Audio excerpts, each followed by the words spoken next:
자, 중국의 한 SNS에 뭔가 영상이 지금 잠깐 나가는데 그게 올라와서 지금 난리가 났어요. 네, 지난달 올라온 영상이고요. 중국 노인 막대하는 가이드 뭐 이런 제목이었습니다. 나이 지긋한 중국인 관광객들이 단체로 한국 여행을 왔는데 이 가이드와 쇼핑 문제를 두고 갈등을 겪는 그런 모습이었습니다. 버스 안에서 한국인 관광 가이드가 중국인 관광객들에게 쇼핑을 강요했고요. 70대 관광객은 쇼핑 강요에 대해서 문제를 제기하면서 갈등이 빚어지고 또 말다툼을 벌이고 있습니다. 자, 한국 관광 가이드와 70대 중국인 관광객이 쇼핑해라, 쇼핑하지 않겠다 서로 옥신각신 실랑이를 벌였다는 건데요. 자, 일단 영상 보고 얘기 이어가겠습니다. 那你什么意思？去哪儿不买是吧？那你脱团吧，脱团费交了我还好呢，脱团费交，来给中国问脱团费交了，让叔叔下车。我还头一回把我弄得这么火啊！购物团买东西怎么了？不应该买吗？叔叔阿姨们不买，我还要反对吗？为什么不买？是不是每个人都得买？对呀、你签的就是购物团的这个合同啊。每个人都买。对呀、你签的，你是不是签的这个合同？那10个人，咱这9个人都不买，对呀、所以我要买，我要卖呀、现在。必要才买。你不行，他别说话。와 진짜 연락이 너 자, 일단 들으시면 다들 짐작하시겠지만, 네. 자, 한국 그 가이드라고 저렇게 자막에 나갔던 분 원어민 수준의 중국어를 중국말 구사합니다. 잘하죠. 예. 중국 동포입니다. 그렇게 추정이 되는 상황인데 왜냐하면 중국말도 잘하고 한국말은 조금 좀 그런 부분이 있기 때문에 아마 중국 동포로 추정이 되는데 문제가 그 부분이에요. 이 여행 계약서에 이렇게 상품을 강요할 수 없도록 강매를 할 수 없도록 이렇게 규정이 되어 있는데 이거를 또 위반을 했다라는 겁니다. 뭐 어떤 이유인지 모르지만 이 사실은 상당히 싸우고 욕까지 하면서 이 관광객들을 상당히 힘들게 하고 스트레스 받게 하는 모습이 보이거든요.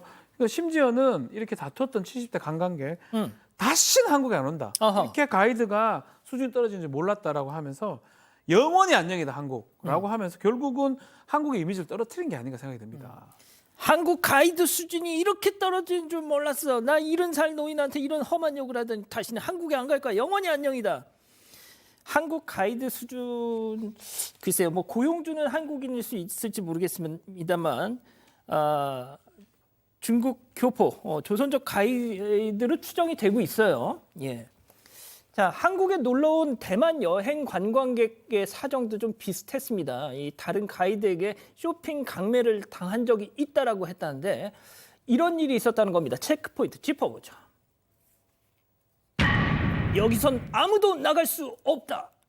아니 이게 저도 옛날에 그 단체 관광을 갔을 때 가셨어요? 예전에 어. 예전에 좀 꽤 오래전에 여기저기 다니면서 쇼핑센터를 자꾸 가서 짜증이 났던 적은 있어요. 하지만 강요를 당하진 않았거든요. 근데 이 지금 상황 같은 경우에는 지난 8월에 이런 일을 대만 관광객 14명이 와서 4박 5일 동안 부산 지역을 여행을 했는데 거의 강도 수준인 것 같아요. 제가 봤을 때는. 왜냐하면 이게 뭐 소량을 그냥 사라는 게 아니라 이 인삼을 파는 데 가서 가이드가 부축해서 인삼을 얼마를 사냐면 154만 원어치를 샀다라는 거예요.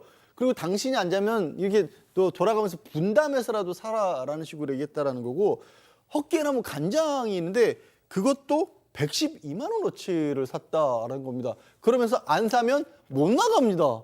아니 저는 농담이 아니라 이거는 법적으로도 충분히 문제가 될 정도의 상황이었어요. 근데 뭐 이러면서 또 앓는 소리도 했다고 해요. 뭐 이렇게 안 사주면 저 일자리 있습니다. 뭐 이런 얘기도 했다라고 하는데 아니 저건 아니죠. 못 나가. 이거 사기 전까지 니들 못 나가. 관광 못 해. 이건 진짜 여행이 아니라 악몽이겠어요. 네, 그런데 이렇게 갈등 빚는 일이 비일비재하다고 합니다. 사실 이런 패키지 여행은 항공료 정도 내고 온다고 하는데 그렇게 쇼핑 관광하는 방식으로 이익을 내는 그런 구조인 겁니다. 실제로 한 중국 여행사의 서울 4박 5일 여행 일정을 보면요. 항공료 포함해서 1인 경비가 47만 원입니다. 그런데 4박을 모두 비즈니스급 호텔에서 묵습니다. 그런데 이 중에서 유료 관광지는 경복궁 정도에 불과하고요.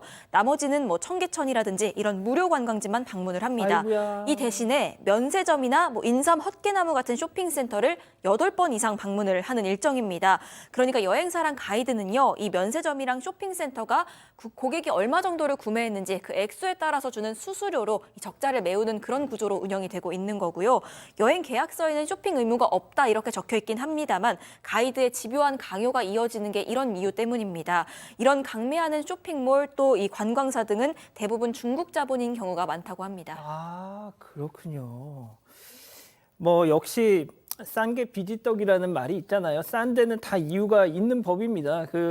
하지만 그렇다고 해도 중요한 거는 이제 이 보신 것처럼 중국이나 대만에서는 항공 여행 조심하라.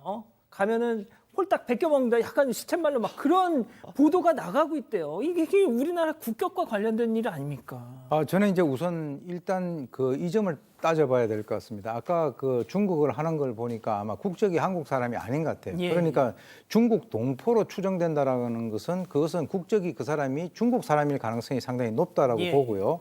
그리고 이제 또 하나는 지금 이제 결과적으로 만약 그렇다면은 한국 땅에서 중국 사람이 중국 사람을 대상으로 대만 사람을 대상으로 저런 행위를 했다라고 해가지고 전체적인 한국 관광업계에 나쁜 이미지를 준다라고 하는 그 상황에서는 이는 좀 조사를 해봐야 될 것 같아요. 고용주가 한국 사람인지 아니면 중국인인지 그건 잘 모르겠지만 저 회사가 어디인지 밝히고 거기에 따라서 어떤 행정 당국에서 행정 지도라든가 또는 뭐 면허 취소라든가 이런 것들을 해서 그렇게 됐다라고 하는 것을 좀 이렇게 다른 나라에 알려야 지금 우리 한국 관광업계 지금 겨우겨우 어렵게 지금 지탱하고 있는데 이런 식으로 어물전 망신을 갖다가 꼴뚜기가 시키면 되겠습니까? 그런데 이 꼴뚜기가 국적이 어딘가 그것도 확인을 해봐야 되는 거죠. 그러니까요.